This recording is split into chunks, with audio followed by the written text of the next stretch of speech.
Continuamos, hijos, con la clase de aritmética, cuaderno rojo, el tema de conjuntos, que ya se los había dicho que es un tema amplio. Tenemos tipos de conjuntos ahora, pero vamos a reforzar determinación de conjuntos que quizá presentó algún problema en la clase anterior, no se reforzó. Vamos a hacerlo ahora.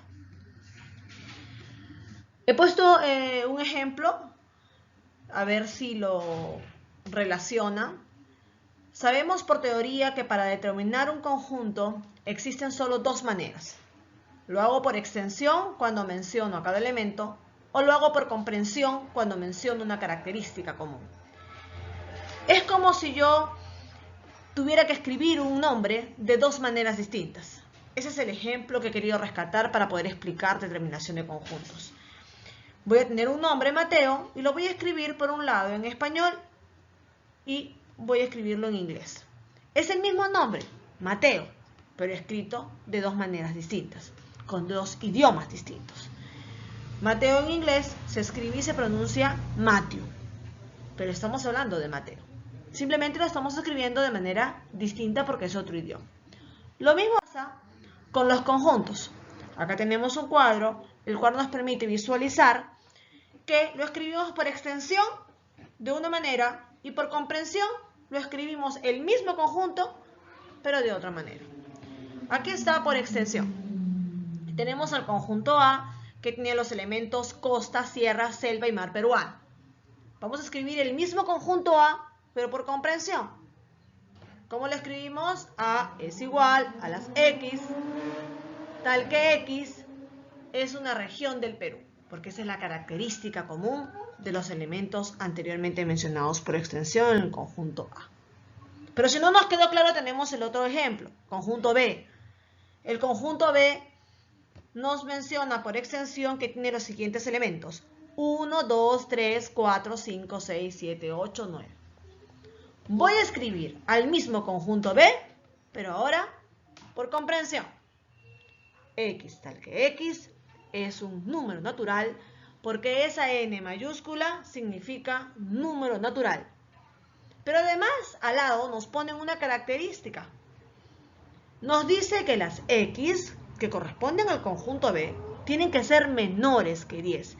Recordamos, reforzamos conocimiento de signos, ¿no? Ese signo significa menor que. X tiene que ser menor que 10. Y sí, corresponde porque si regresamos al conjunto B por extensión, vemos que están los números del 1 hasta el 9. No está incluido el 10. Si no entendimos, vamos con el ejemplo C, conjunto C. El conjunto C presenta los elementos 1, 2, 3 y 4, por extensión. Por comprensión lo menciona con la característica.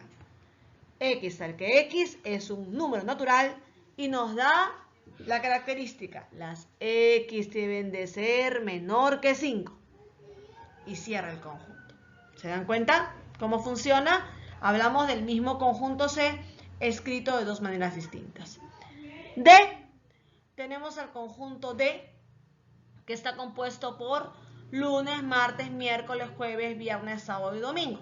Por extensión, por comprensión, lo escribimos distinto. Decimos, X tal que X es un día de la semana. Es la característica, y acuérdense que la característica siempre se escribe en singular. Es un día de la semana. Y por último, el conjunto E, que tiene los elementos por extensión 1, 2, 3, 4, 5, 6. Y por comprensión lo he detallado, X tal que X es un número natural menor que 7. Espero que hasta aquí quede claro con respecto a la determinación de conjuntos. Pasamos a los tipos de conjuntos y para segundo grado, nuestra currícula nos menciona que debemos aprender por lo menos 4 tipos de conjuntos. Tenemos primero el conjunto vacío.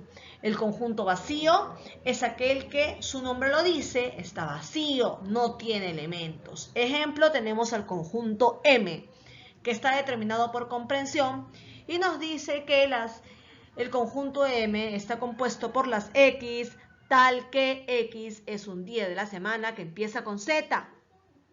Entonces empiezo a buscar, empiezo a recordar con mamá los días de la semana.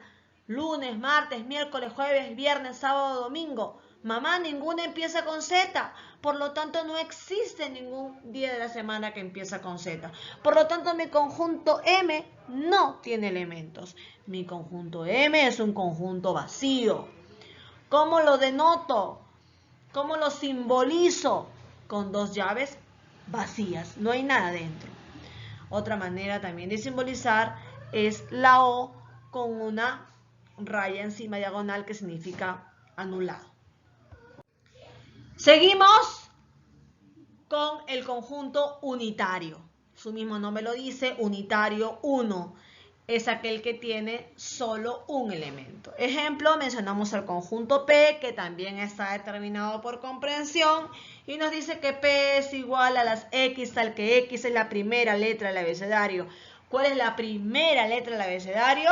The first letter of the alphabet. The first letter of the alphabet. La primera letra del abecedario. Sabemos que aquí, en cualquier lado del mundo, es la A, la única. Por lo tanto, el único elemento que tiene el conjunto P es la A. P es un conjunto unitario porque tiene un solo elemento.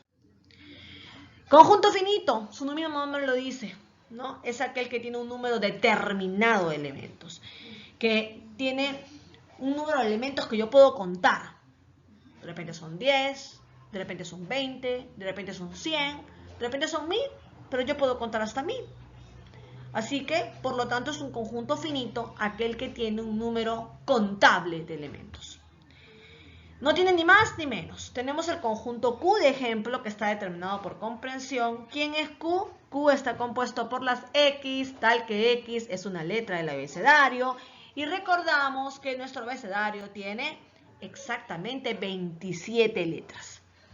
Por lo tanto, el número de elementos de Q será 27 y Q, por lo tanto, es un conjunto finito.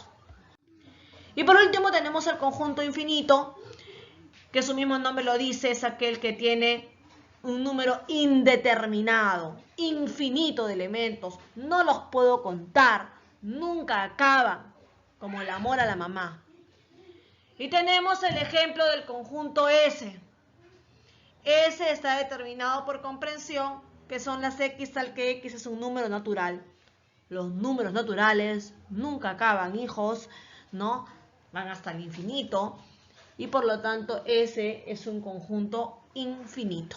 Hasta aquí con este tema.